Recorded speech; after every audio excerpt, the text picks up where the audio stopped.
So today we have an interview with Naoki Yoshida, Yoshi P, the man himself, the man behind the very successful Final Fantasy XIV, as well as the producer of Final Fantasy XVI. And in this interview, he talks about what Final Fantasy he personally would like to remake himself. He also kind of touches on the very long rumored Final Fantasy IX Remake. He talks a little bit more about hope for an Xbox port of Final Fantasy XVI, and he even has some words on the current state of Square Enix. As we all know, the company is kind of going through a rough time right now in their restructuring and trying to figure a lot of things out. So if any of that sounds cool to you, or if you just like what you hear, you can like, subscribe, and leave a comment down below and share your thoughts on today's story. All of that is greatly appreciated. So this interview comes to us from none other than the video game section of Sports Illustrated. Yes, I said Sports Illustrated. Apparently they're not just a magazine and website that have attractive women in bikinis anymore. They actually cover entertainment stuff, and they managed to nail an interview with Yoshi P where he talks all things Final Fantasy. As usual, I'll leave a link in the description below if you'd like to check out the entire article yourself. So we'll start off first. They ask Yoshi P if he could remake any classic Final Fantasy, which one would it be? Yoshi P responds by saying, "Oh man, that's a super tough question. The one that I would like to make myself would be Final Fantasy III, I think. Of course, I do know there are requests for Final Fantasy IX to be made, but when you think about Final Fantasy IX, it's a game with huge volume. When you think about all of that volume, I wonder if it's possible to remake that as a single title. It's a difficult one. It is a tough question." So that is a very loaded response. So first off, I actually have not played Final Fantasy III. I remember back in the day having a PSP and emulating the first two Final Fantasies and playing those on my break when I was in college in between classes, just kind of making my way through them, but I never touched 3. I am familiar with some of the characters because of a franchise like Dissidia, which is essentially a love letter to the heroes and villains of all previous Final Fantasy games, but knowing that 3 is the one that he would want to make the most is pretty interesting. Now, the reason why we're covering this one in particular is because he mentions that demand for Final Fantasy IX. And Final Fantasy IX Remake is quite the anomaly because it's never been officially confirmed or hinted at by Square Enix. It's just been this long rumor that's been flying around for about 2 years now at this point of, hey, Square Enix is secretly working on Final Fantasy IX Remake. It's not technically going to be on the scale of FF7, but it's also not just a simple remaster. It's being labeled as an ambitious remake/remaster, if you will. And there are industry insiders who are pretty well respected, like Jeff Grubb, who have said, yes, I've seen this FF9 remake. Apparently it's going to be exclusive to Sony, which, could change. And then you've got random people on the internet saying, I've also seen this thing, and this is who's going to work on it. This is what it is. So again, we always take rumors on this channel with a massive grain of salt, but it kind of feels like FF9 Remake is the worst kept secret right now. As for what he said about it maybe not being possible and maybe having it be this big scale project, I don't think is actually necessary. And you might be thinking, well, FF7 Remake is a massive trilogy. Why wouldn't FF9 get that same treatment? One of the biggest things is money. I'm assuming that the 7 Remake trilogy is not cheap to produce. So giving that same treatment to almost every other Final Fantasy would cost a lot of money. But one of the things you have to look at is, in the grand scheme of things, the bigger picture of Final Fantasy, I think the most popular and recognizable Final Fantasy, especially for mainstream people, would be 7. And 7 is so fondly remembered. It was a lot of people's first RPG. It was really the Final Fantasy that thrust the entire franchise into that mainstream spotlight. So it's very, very special to a lot of people. Not to say that 9 isn't. I get 9 is also very beloved. It's got a special place in my heart and possibly has the best character in all of Final Fantasy with Vivi. He is just a wonderful, beautiful character that just teaches you so much about life and loss and growing, and his arc in 9 is stupendously written. It's fantastic. But 7 has such a rabid fan base, and as someone who makes Final Fantasy content, I see that in the comments sometimes. Some people do not like criticism towards 7. Some people will, just outright attack you for your thoughts and opinion on it. But 7 is the granddaddy of Final Fantasy games, and it even got its own spin-off with the compilation, which didn't really go over all that well. It was a pretty messy compilation, and even back in the day, Nomura said that they wanted to remake Final Fantasy VII on the PS2, but they couldn't do it because the people required were all scattered throughout Square Enix doing their own thing, so it never came to fruition. But with 7 being so revered and so popular, I think Square Enix realized, yeah, if we're going to remake this, we can't cut any corners, and this has to be a very big budget special project, which, you know, fits FF7. And I loved Remake. Rebirth is a fantastic experience, one of the best games I think I've ever played. It's definitely in my top 10 best games ever, maybe even top 5. It really is that good of a game. So for 7, you would have to do that. It would have to be done right. It would have to be big. It would have to be this massive trilogy to do everything properly. With FF9, I feel like FF9 maybe is a little bit underrated. You know, I remember back in the day when that game came out, I was psyched for it, but I remember reviews came out and I went to GameSpot's website because they were kind of like the place you went for review scores. And FF9 was given an 8.5 by them. And I remember so many people were like, an 8.5? Are you kidding me? How is this game not a 9 or a 9.5? Which, you know, review scores aren't the end all be all, but I feel like a lot of people maybe kind of overlook 8 and 9 in particular because they're kind of in the shadow of 7. So maybe not as many people remember 9 fully, but in regards to remaking 9, again, I don't think it has to be on the scale of FF7. Not every Final Fantasy remake needs that kind of treatment, even if there are people out there that want it. And people look, you know, at the 7 remake trilogy and they go, I want that for my favorite franchise. You know, I want what they're doing with that for Dragon Quest, or this Final Fantasy, or this game I grew up playing. So it is pretty influential, but I think you can keep things pretty low-key to a degree with an FF9 remake. Stay true to the roots, the locations. It doesn't have to be this big, massive, sprawling world with regions like the 7 remake trilogy is doing. You just keep it simple. And again, if those rumors are to be believed, it's not just a simple remaster, it is much more ambitious, but it's supposed to keep the same turn-based combat that was in the original game. But I think you can get away with, you know, maybe keeping how the game was, having that big world map with the tiny little Zidane running around, having these tiny little cities show up, but then you enter them and you're in this vast pre-rendered environment. I think the only thing you would really need to change is maybe just add dialogue now. Adding voices to the characters would be probably the biggest change for 9. But again, it doesn't need to be as big and expansive. It can be a relatively modest budget that is pretty faithful to the original, and I think a lot of people would really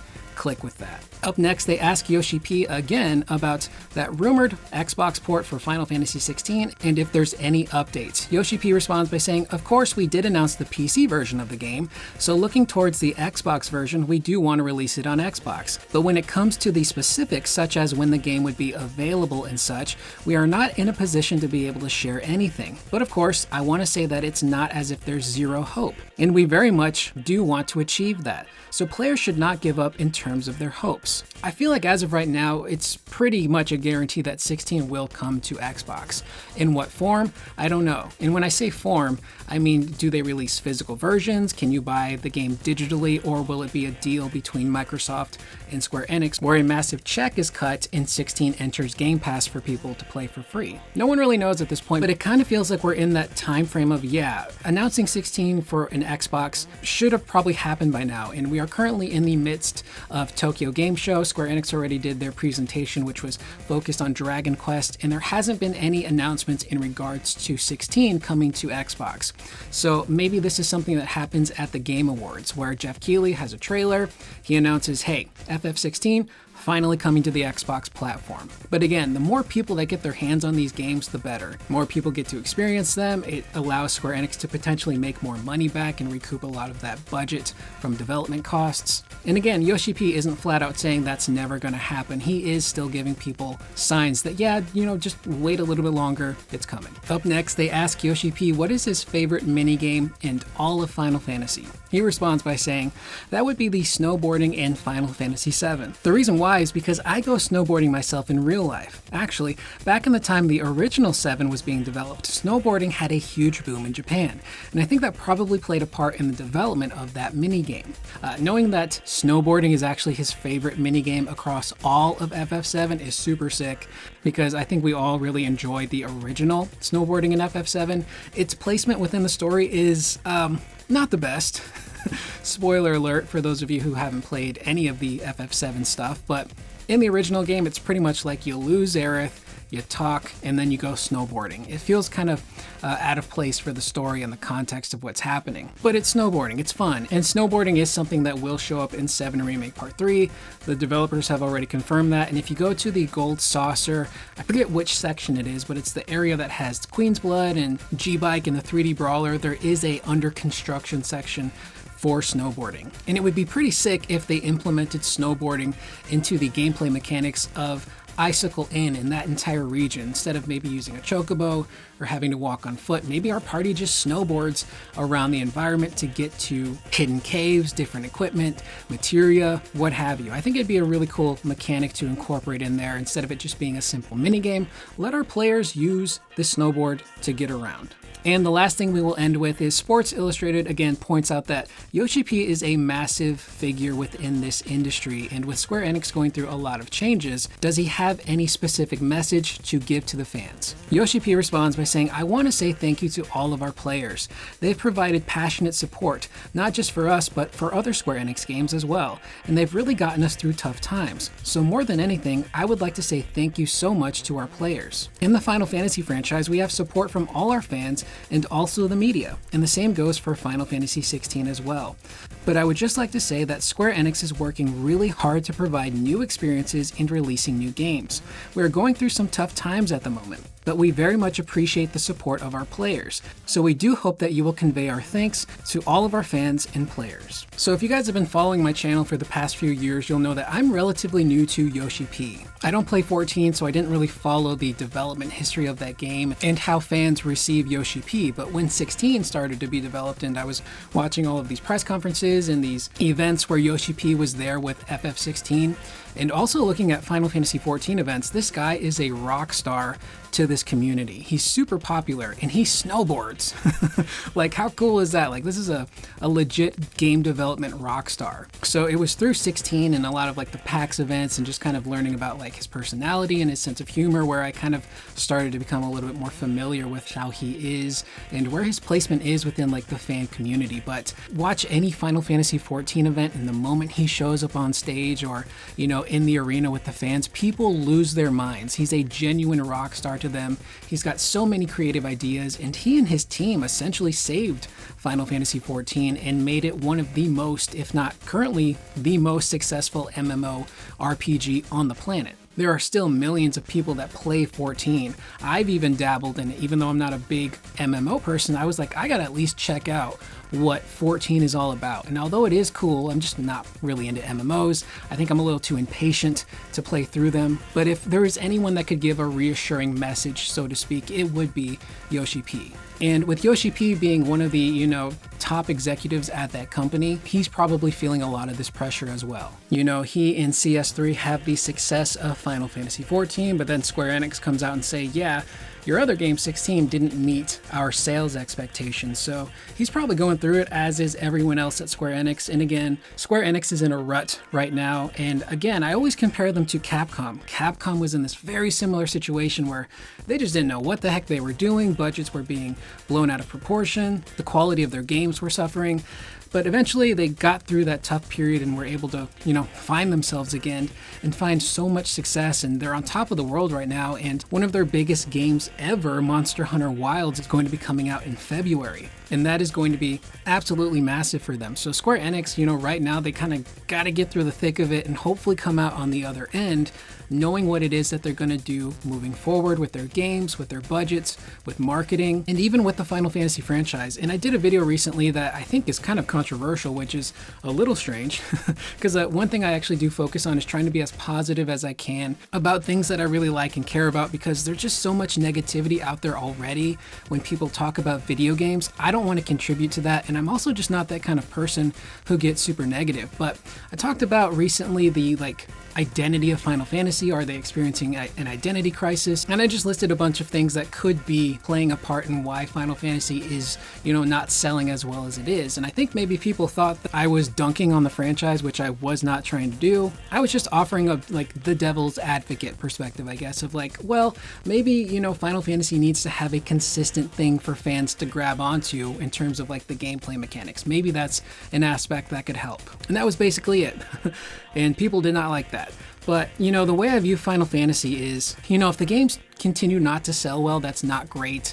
And in the video game industry, if that trend continues, it can put a franchise on ice, whether it's temporarily or permanently.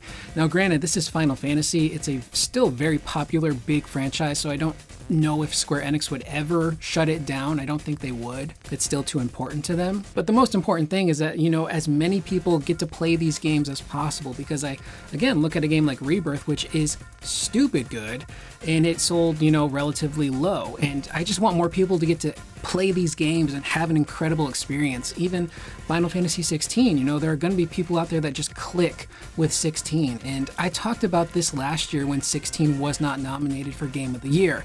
I'm like, yeah, I kind of see why. I didn't, love the game, but I also am not super negative on it. I'm not going to say like this game sucks or you're dumb if you don't like it. That's not the kind of person I am. And my philosophy is, if you're someone who played 16 and you just loved it and you clicked with everything about that game, I think that is super fucking awesome, because it can be difficult in this day and age to find a game that just checks off all of those boxes for you, that gives you such an incredible gaming experience. And if 16 did that for you, that's awesome. Hopefully that leads more people into playing Final Fantasy. And with people like Yoshi P and Naoki Hamaguchi kind of leading the charge with Final Fantasy, I think eventually, these games will find their way again. They'll find more success when it comes to sales, because the quality is there. And when it comes to Final Fantasy, they still have great characters, great stories, great worlds, but that's also the beauty of Final Fantasy, is that for the most part, every Final Fantasy that comes out is different. It is the vision of the team that is making it. And again, I'm a very open-minded person when it comes to this stuff, and that's kind of what I really enjoy about Final Fantasy, is that 16 is different from the 7 Remake trilogy. FF9 Remake, should it be a thing, is going to be different from the other two I just mentioned. So I think it might just be a situation where Square's got to figure out their budgets, their marketing, and just let the developers create great Final Fantasy games. And it might take a few years, but I think eventually people will start to click with them again and be like, oh, this is a really cool game. It's Final Fantasy. I'll check it out. But with that being said, that is the video, that is the interview. Let me know in the comments down below, what did you think of this interview with Yoshi P? Do you guys believe that FF9 Remake is in fact a thing and is on the way? And if there was one Final Fantasy that you want to see get remade, maybe on the level of a 7 Remake, or even on the level of something smaller, what Final Fantasy would that be for you? I am Curious Corduroy. I will see you guys in the next video. Please remember to always be excellent to one another.